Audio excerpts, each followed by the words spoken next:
De- bueno, primero que todo saludarles de parte de Opción Yo. Eh, Contarles, ya algunos lo saben, pero para quienes no lo saben, Opción Yo es la primera comunidad virtual de bienestar en español que busca apoyar a todas las personas que están interesadas en mejorar su calidad de vida, sentirse mejor, expresar sus situaciones, sus problemáticas, tener orientaciones sobre cómo resolverlas en cualquier parte del mundo en el que se encuentre esa persona. Somos una comunidad de bienestar en el sentido de crear todo un conjunto de acciones que suman muchos profesionales que trabajamos en Opción Yo desde diferentes roles. Entonces, primero que todo, dar la bienvenida para Opción Yo. Esta masterclass es precisamente un aporte más, una acción más para apoyar a todas y todos que queremos y que quieren mejorar su calidad y de su bienestar emocional.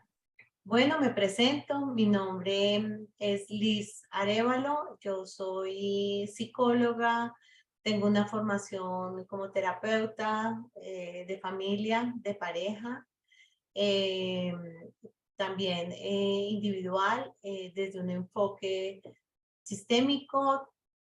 Trabajo en Colombia y en Bogotá vivo básicamente.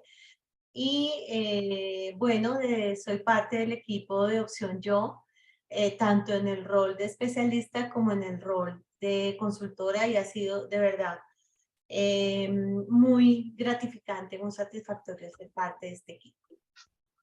Bueno, ya hechas las presentaciones, les doy la bienvenida al tema que vamos a trabajar hoy en nuestra masterclass, que se titula Mujeres empoderadas, empatía, solidaridad y capacidad de transformación. Gracias, Roberto, por encender la cámara. Hola. Hola, ¿cómo estás? Los demás también, si quieren encender la cámara, sería muy bonito para verles y para poder compartir.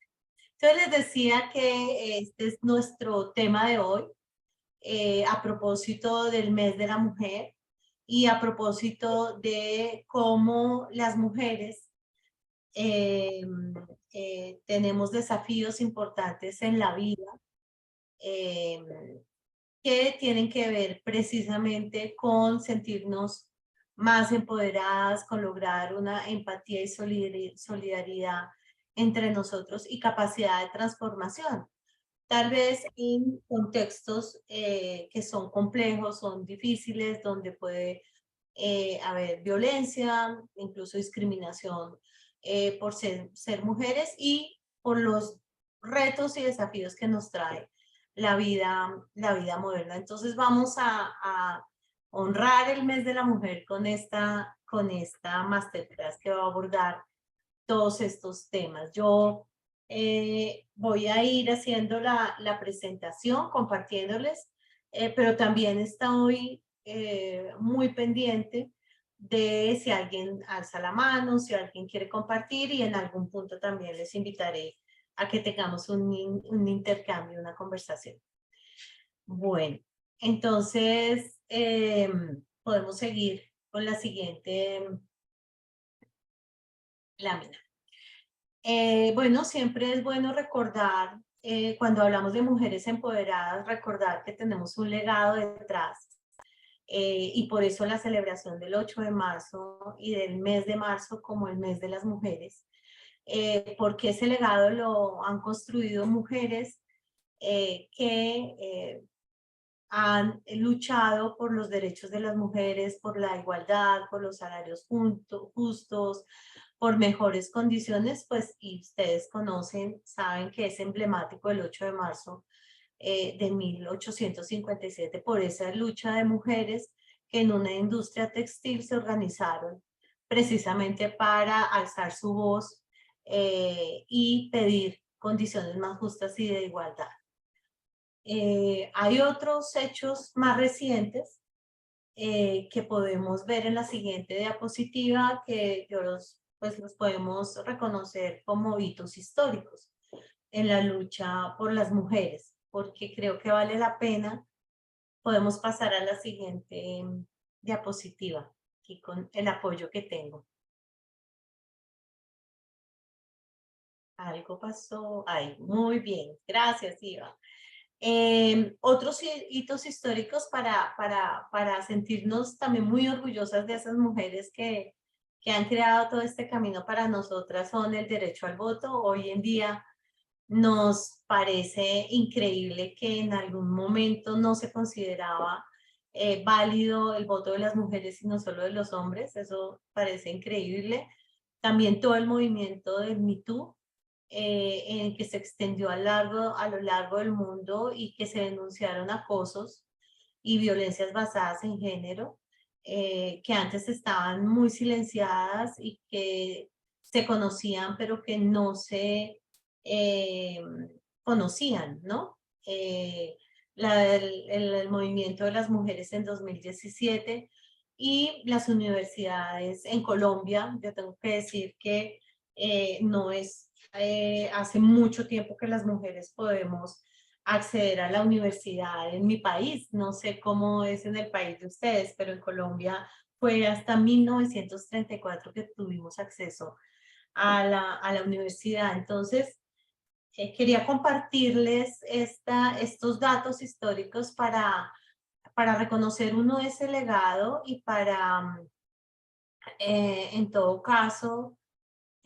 tal vez algunas de ustedes y algunos tienen conciencia de toda esta eh, eh, ejercicio de empoderamiento que han tenido las mujeres para que su voz, para su derecho de igualdad sea reconocido, eh, para tener muchos de los privilegios, podríamos decir, que tenemos hoy. Sin embargo, no todas las mujeres no solo en nuestros países, sino en el mundo todavía tienen acceso a estos derechos y todavía son una lucha. Incluso, y es algo que pues es parte esencial de esta masterclass, es que todas esas, algunos autores lo llaman arreglos de género, es decir, la forma como culturalmente están definidos los roles de las mujeres, pues aún están muy supeditados a una, eh, autores lo llaman cultura patriarcal, en la que eh, hay una cierta lugar de la mujer todavía entendido como subyugada al hombre, al poder y a la autoridad. Y esto genera unos contextos de vulneración o de más riesgo de sufrir violencias, porque existe muy interiorizada esa idea de que las mujeres, según el rol que tenemos en nuestra cultura machista, pues debemos no tenemos un lugar de poder como lo tienen los hombres. Y aún sufrimos desde luego violencias por ese contexto cultural en el que todavía tenemos, por eso la razón de la masterclass, que empoderarnos, situaciones y contextos de discriminación o de violencia en el que la pasamos mal, ¿no? Hay también sufrimiento porque no sabemos cómo manejar, cómo salir de esos contextos difíciles de violencia, este mandato que es muy bello y amoroso de cuidar a los demás, pero cuando no se ponen límites, también tenemos una carga doble. Eh, entonces, son aspectos que tenemos que pensarnos en esta lógica y esta iniciativa y esta prioridad de darnos a nosotras mismas cuidado emocional y apoyarnos emocionalmente para empoderarnos y tener una calidad de vida mejor. Entonces, digamos, es una lucha, un legado, pero nosotras también en nuestros contextos tenemos todavía muchos desafíos para vernos de esa manera, vernos como somos poderosas para seguir en la vida y seguir adelante. Bien, entonces les voy a compartir una herramienta, una manera de ver, si quieres, ya podemos cambiar la siguiente diapositiva para, se llama el violentómetro. Yo creo que esto no solamente es muy usado en Colombia, sino creo que ya es a nivel mundial, me dirán mis colegas, y sirve precisamente para que nosotras como mujeres tengamos en cuenta unos indicadores que nos pueden ir señalando cuando tenemos que hacer algo urgente para cuidarnos y cuando debemos, como dice el violentómetro, ustedes lo ven allí, cuando debemos reaccionar, cuando debemos estar alerta y cuando ya la situación es muy crítica y es urgente para tomar medidas extremas. Entonces, ¿por qué es importante el violentómetro? Ya voy a compartir como esas señales. Pero antes, decirles que es importante ese violentómetro porque otros autores como Cristina Rabasola dice que una de las situaciones que vivimos las mujeres es que no nos damos cuenta de que estamos en riesgo o que podemos estar en una situación de violencia porque nuestra tolerancia va aumentando en la medida en que nos parece a veces natural ciertos comportamientos o ciertas actitudes que van en perjuicio de nuestra tranquilidad, de nuestro bienestar físico y emocional. Y estas se vuelven naturales precisamente por contextos patriarcales o machistas que vuelven eso como parte, por ejemplo, de una relación propia de pareja o de cómo un hombre eh, puede en una relación relacionarse, perdón, la redundancia, con nosotras. Entonces, el primer llamado es reacciona y dice sí, te ridiculiza, te indica cómo vestirte o maquillarte, intenta anular tus decisiones, controla tus amistades o las relaciones con tu familia, destruye objetos, te miente, te cela, descalifica tus opiniones, te humilla, te intimida, te amenaza y te hace bromas hirientes o piropos ofensivos. Entonces aquí es algo para tener en cuenta y es probable que la violencia aumentará a una situación de estar aún más alerta. Y es cuando dispone de tu dinero, tus bienes o tus documentos, te prohíbe usar métodos anticonceptivos, te manosea, te acaricia agresivamente, te golpea jugando, te pellizca, te araña, te empuja, te jalonea, te insulta, ya con mucha más vehemencia, te ofende verbalmente y te trata con desprecio. Y es urgente. Esto es una escala que puede ir aumentando, ¿no? Y las investigaciones han mostrado que las mujeres se anestesian cuando hay una situación de violencia reiterativa, ¿sí? Y el nivel de amenaza es medio, esto lo dice Carlos Slutsky, pero aquí puede aumentar la violencia. Y es cuando te encierra o te aísla de tus seres queridos, te amenaza con objetos contundentes o armas, te amenaza de muerte, te obliga a tener relaciones sexuales, pues una violación sexual, te golpea o agrede físicamente. De allí al feminicidio hay un paso. La mayoría, algunos mejor, hombres que cometen este delito del feminicidio siempre dicen que nunca pensaban llegar a ese punto. Pero viene toda esta escalada en que definitivamente se llegó a ese momento y tampoco esta persona sabe en qué momento llegó porque siempre piensa que no va, algunos, no todos, a cometer un feminicidio. Pero es muy importante que nosotros tengamos esto en cuenta, sobre la base de que nada, desde luego, justifica la violencia contra las mujeres. Podemos continuar. Esta reflexión que les quiero invitar, pues es basada en investigaciones sobre violencia contra las mujeres, una autora que ya he mencionado, muy importante, es Cristina Rabasola.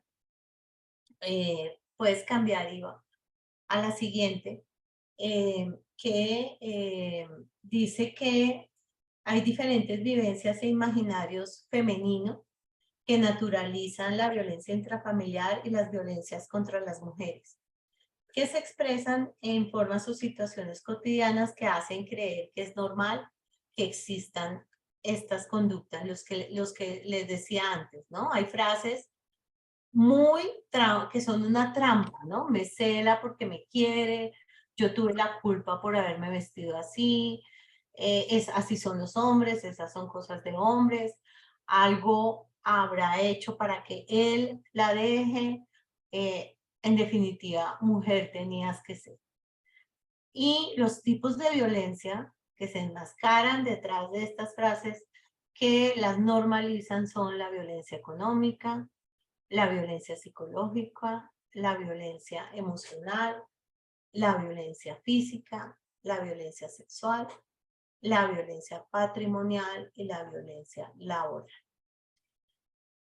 Bueno, yo creo que sobre estos tipos de violencia, pues señalar que no solo la violencia, no existe solo la violencia física, que es la más reconocible por obvias razones, sino que existe una violencia psicológica que va minando la autoestima, la seguridad de las mujeres eh, cuando se realizan muchas de las acciones que vimos en el violentómetro, pero además cuando se afianza esta creencia de las mujeres estamos allí para estar, para dar, para compartir, para estar para los demás, y allí hay una serie de, ya pongámoslo así, como cadenas invisibles que hacen que también la mujer se sienta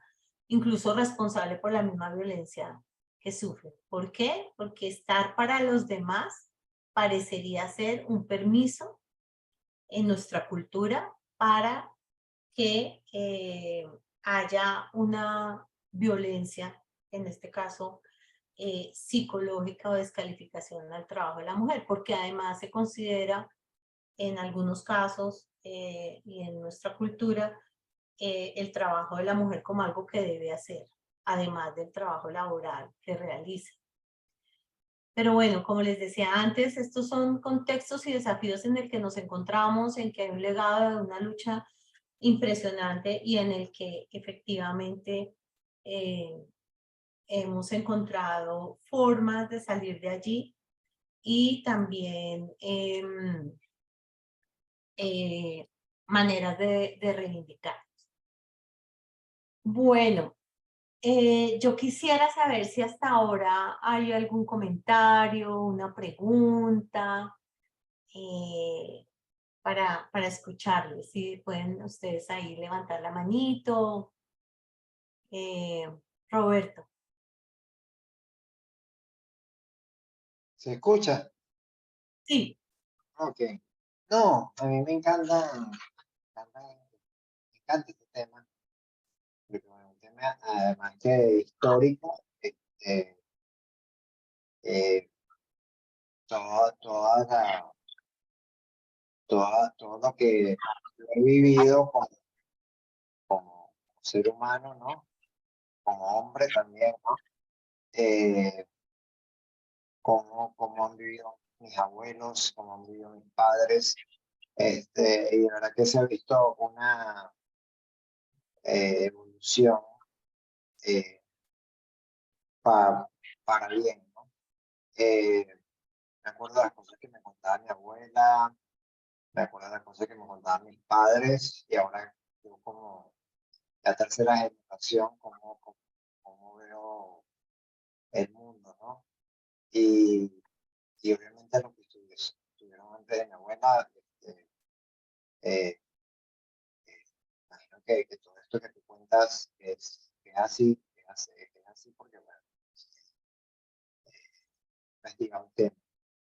Eh, yo lo que pienso acerca de esto es que el empoderamiento de la mujer a mí me encanta. eh, Se te escucha cortado, Roberto. déjame Algo ver pasa. si, déjame ver déjame ver Cogemos si, la idea, pero está como sí, un... déjame ver si con sirve, dame un segundo. Bueno, Si quieres hablar mientras tanto, bueno. Intenta allí. sí, voy a intentar con el YouTube. Eso, ahí te escuchamos mejor. Sí, déjame hacer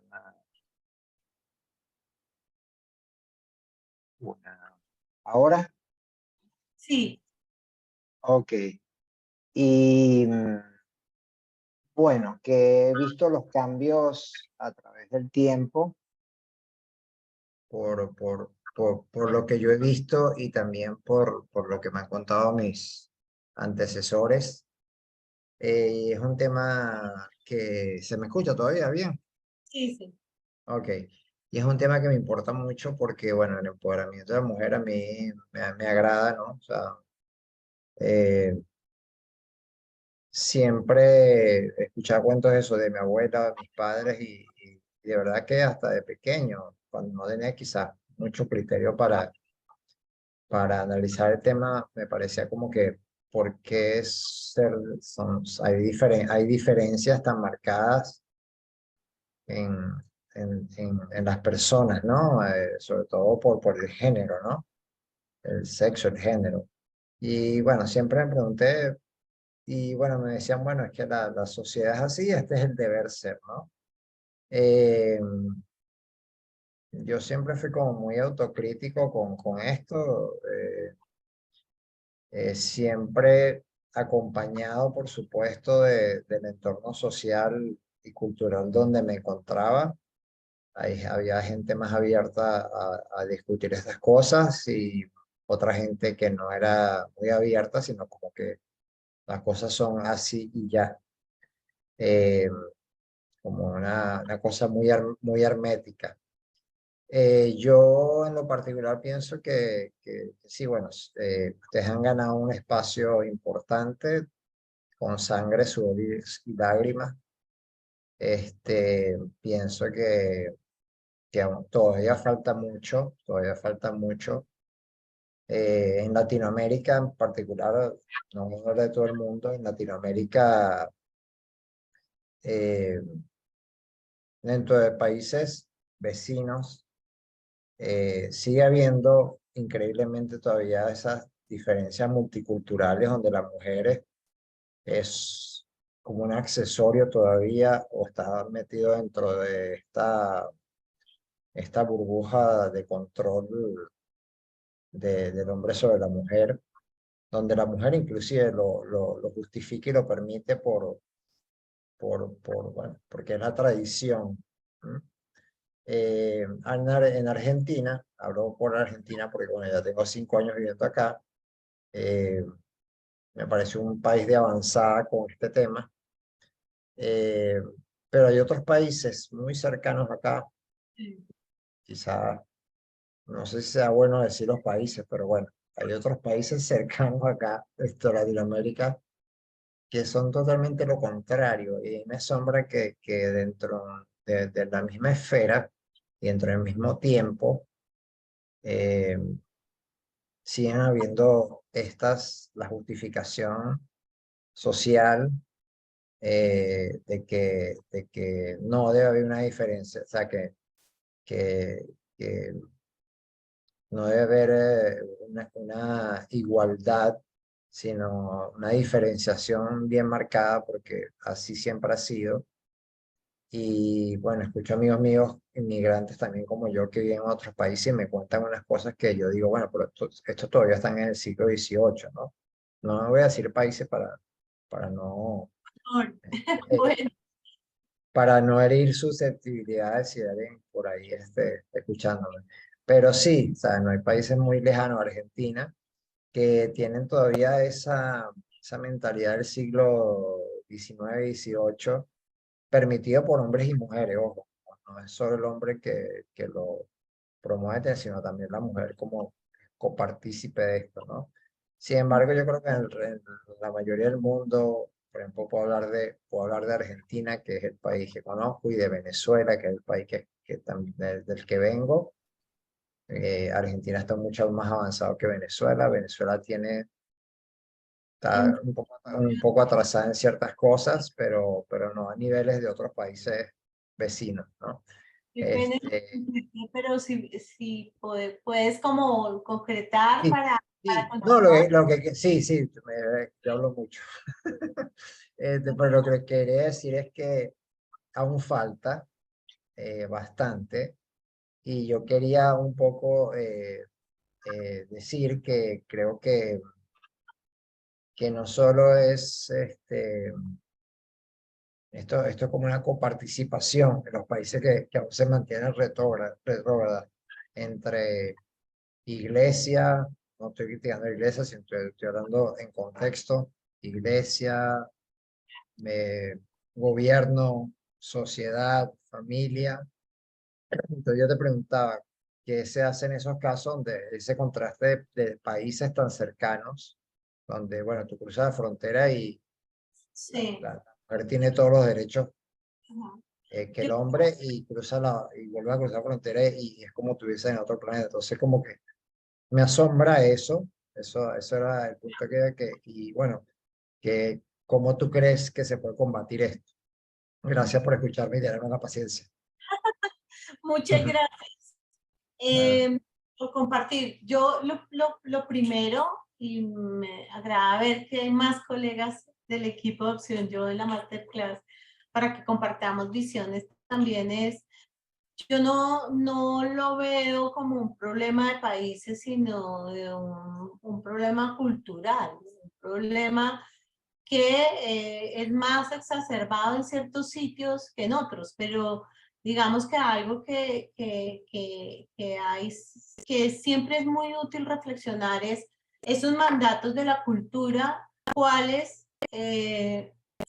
generan riesgos para las mujeres en una cultura patriarcal. Y a la respuesta y a la pregunta que decías, hay algo muy importante de la labor del terapeuta, del trabajador social, del coach, y es que cuando esté, incluso también de los amigos y amigas que son redes de apoyo para las mujeres que viven esta situación de violencia, es que ellos y ellas se cuestionen esos principios y esos valores patriarcales para poder ayudar a la persona a romper esos ciclos de violencia y a pensar en sí misma, sobre todo en sus necesidades, en cómo tener una mejor calidad de vida. Esta autora, Cristina Rabasola, dice que, que desde una mirada sistémica, la relación, uno debe entender la relación cuando hay violencia, incluido quien ayuda, ¿sí? Quien hace daño, quien está siendo ofendida y quien ayuda, porque si la persona que ayuda, incluido amigos, amigos o familia, dicen estas frases como, ¿por qué tuviste la culpa por haberte vestido así? ¿Sí? O mujer tenías que ser.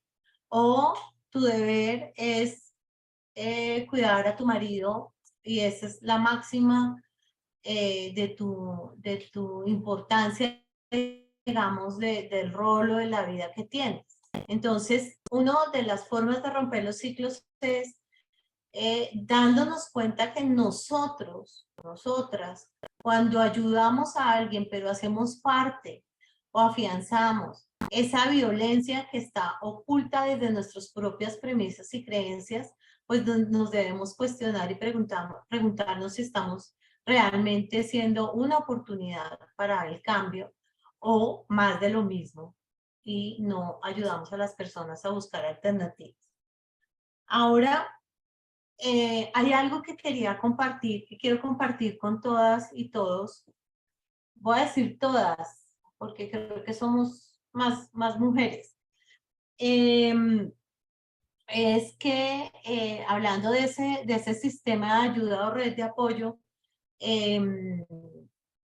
podemos cambiar a la siguiente diapositiva.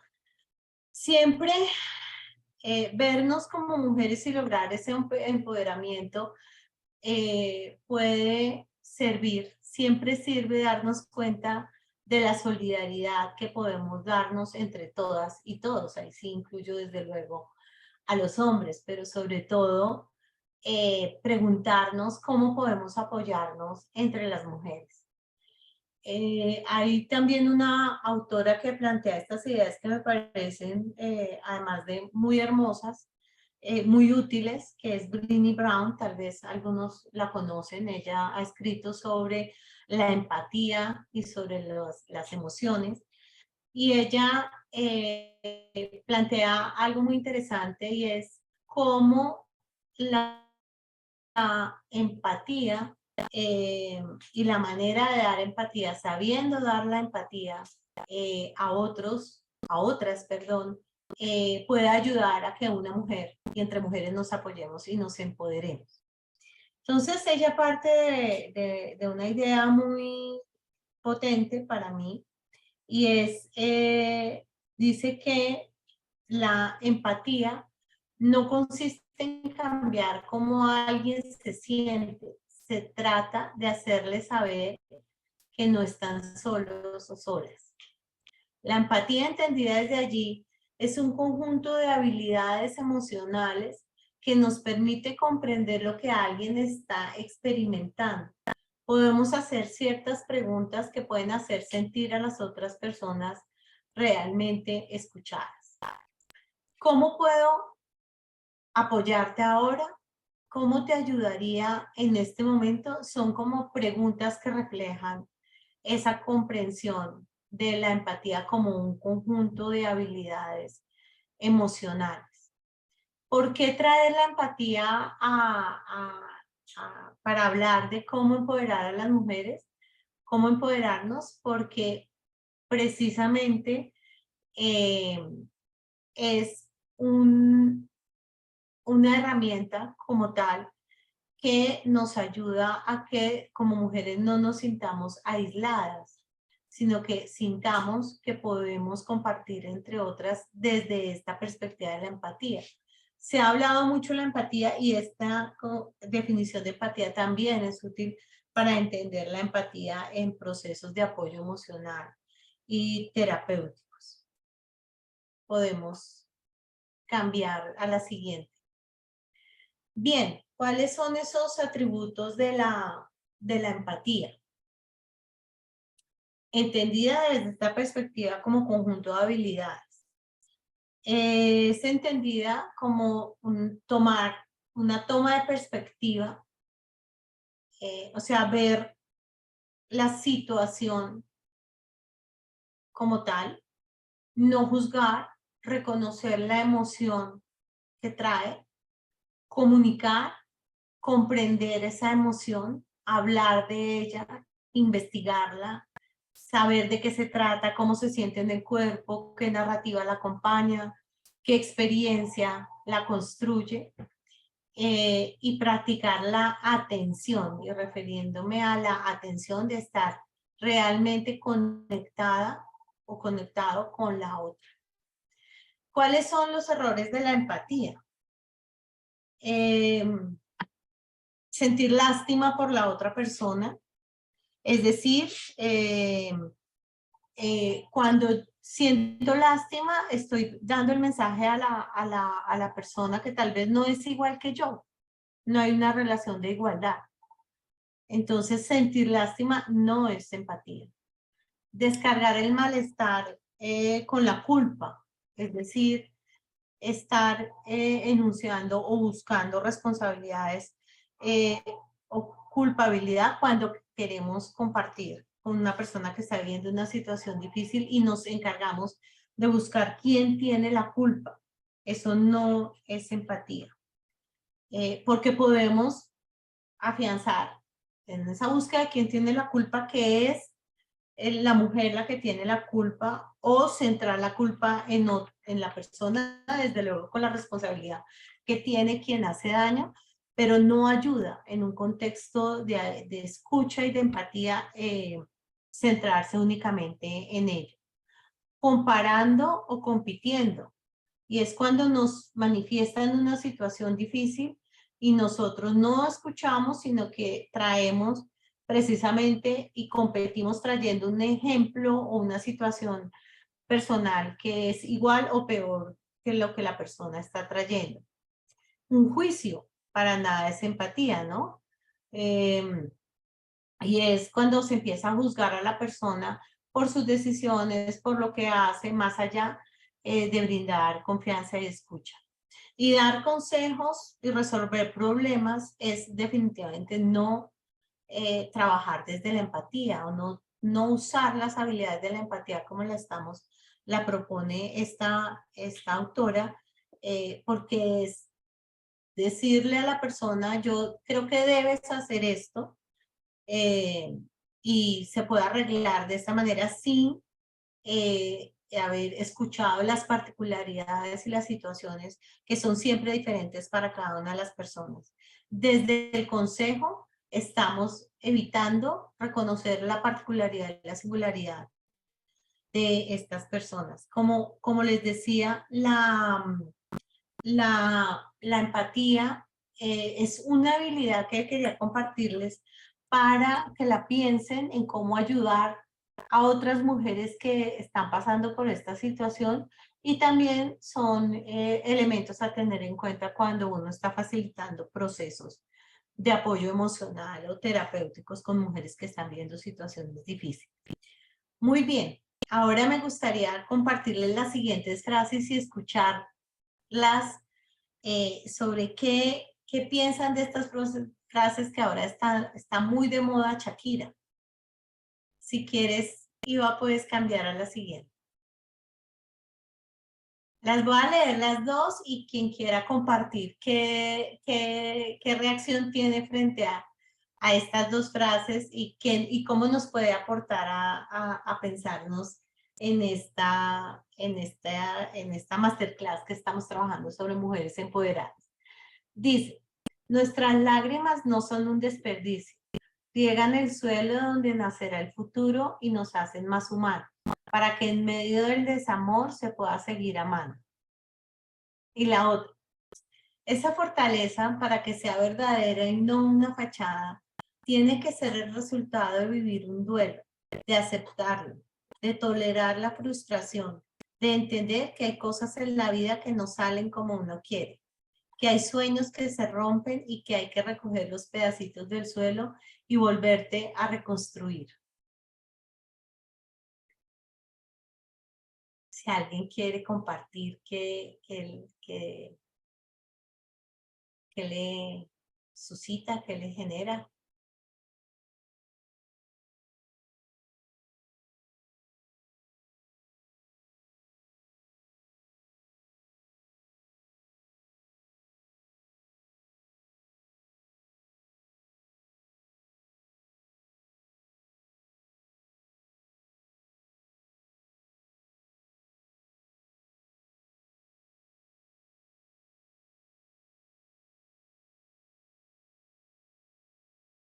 Bueno,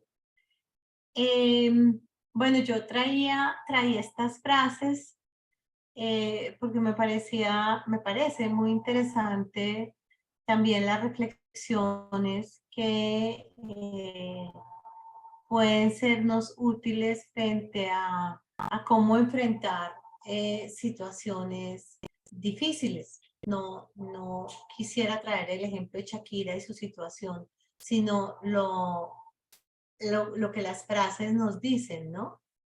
siguiendo con el tema de la empatía y es cómo en un momento dado y en una situación difícil validamos esto que sentimos, las lágrimas, elaboramos los duelos, aceptamos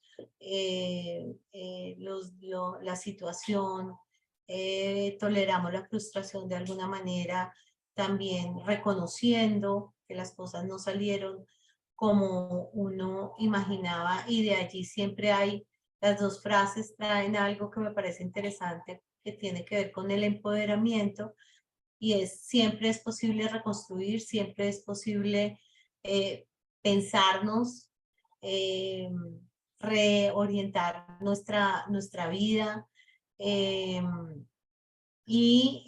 buscar alternativas para estar mejor. Bien, lo siguiente es algunas... Hola Ana, ¿cómo estás? Hola, ¿cómo estás? Cuéntame, por favor, dínoslo. Hola, qué bueno verte. Ay, lo mismo, Liz, ¿cómo estás? Ah, Pues, sí, pues muy bonitas esas frases porque pues se ve la fortaleza y el aprendizaje que hay de situaciones difíciles y seguir adelante como no quedarse en el dolor, sino ver el mundo de posibilidades siempre hacia adelante, ¿no?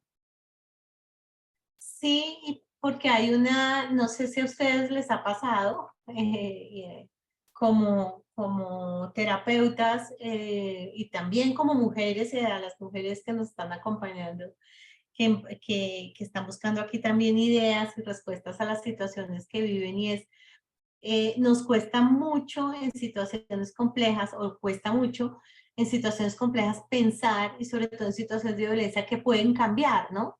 Es como no voy a poder salir de esta situación, es muy difícil, me siento atrapada.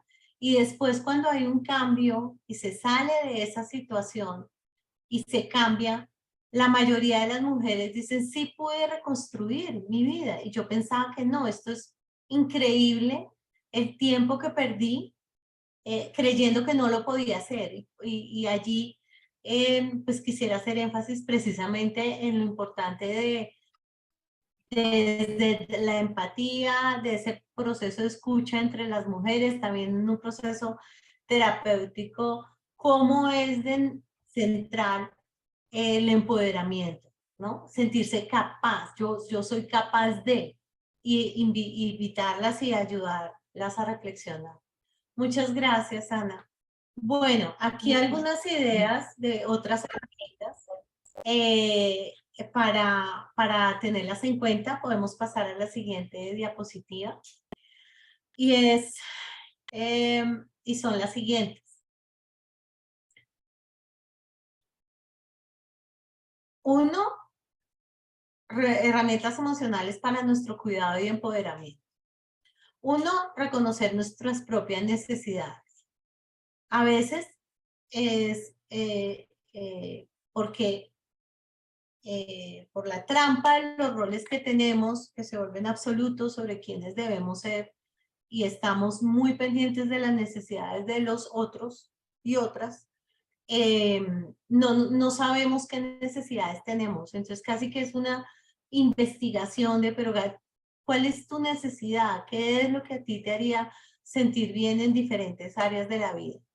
Buscar tiempos de disfrute según nuestros intereses, que está conectado con lo anterior y es cuál es mi necesidad, pero además qué es lo que a mí me genera gozo, disfrute de la vida.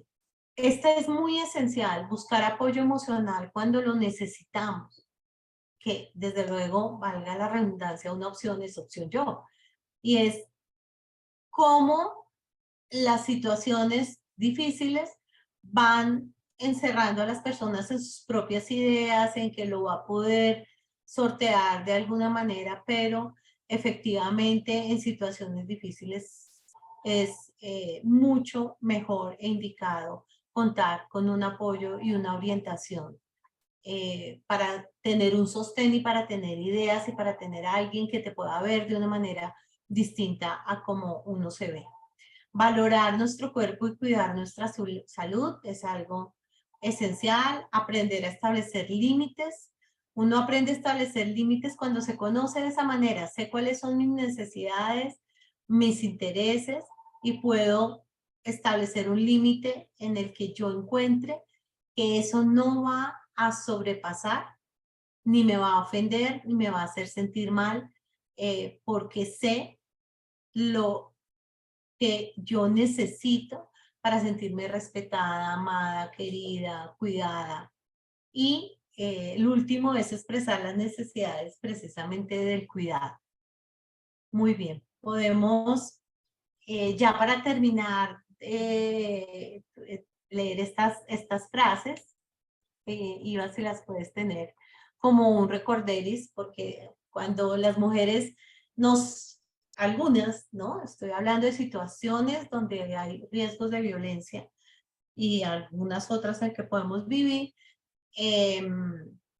están estas trampas de nuestra cultura que nos evalúa y nos limita, nos restringe precisamente a identificar necesidades, intereses, empoderarnos y mirarnos de la manera amorosa, apreciativa, con la que nos debemos mirar para empoderarnos y seguir en la vida.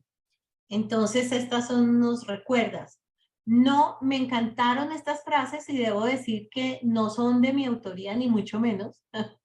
Me las compartió mi hija y quería hoy traerlas porque creo que es una bonita manera de cerrar nuestra masterclass. Uno, y les invito, pues si quieren, tienen otras o quieren compartir sus ideas, hacerlo. Entonces uno es, no eres tóxica, porque una mujer que dice lo que siente o que para unos hace ruido es tóxica. Por pedir explicaciones cuando su manera de tratarte es ambivalente, ¿sí? Que dice, no, pero aquí en Colombia decimos, en Bogotá, no sea, en Colombia, no sea tan cansona, déjelo o déjela tranquila. Una frase que nos debemos decir, no eres intensa, sino sensible, interesada en ciertos temas. Y por necesitar a veces atención o afecto. Entonces recordar, no eres tóxica por pedir explicaciones, no eres tóxica porque no eres intensa y por necesitar a veces atención o afecto. Y la siguiente, no eres dramática por hablar de lo que te lastima o molesta. No eres conflictiva por marcar tus límites y dejarlos siempre claros. Siempre hay un tono peyorativo en estas frases cuando las escucho que no las decimos entre las mujeres y es muy descalificador.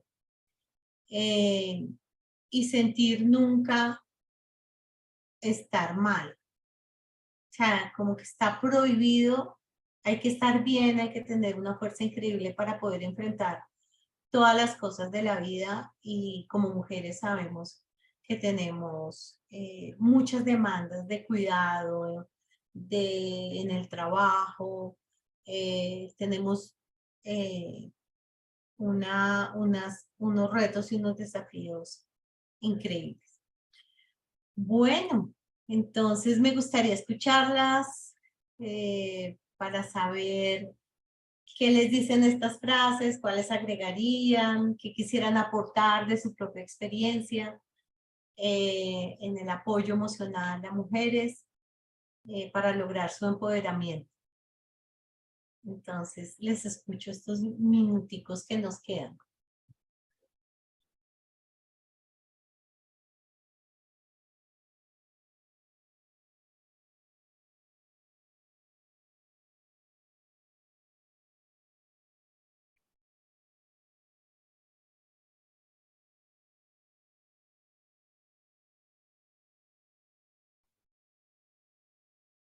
Hola, Ana.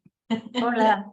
Bueno, creo que sí, son típicas las frases y creo que podría complementarse con el hecho de saber convertir las quejas en pedidos, porque a veces se nos olvida pedir.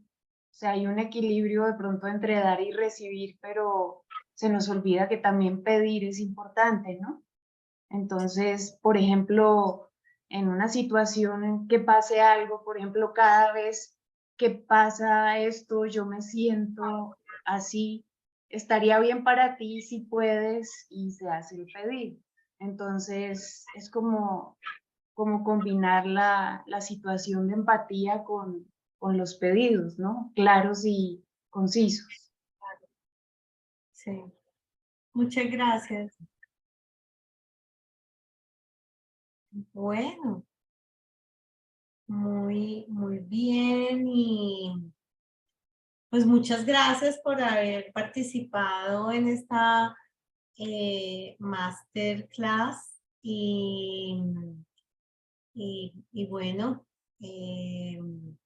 animarles a seguir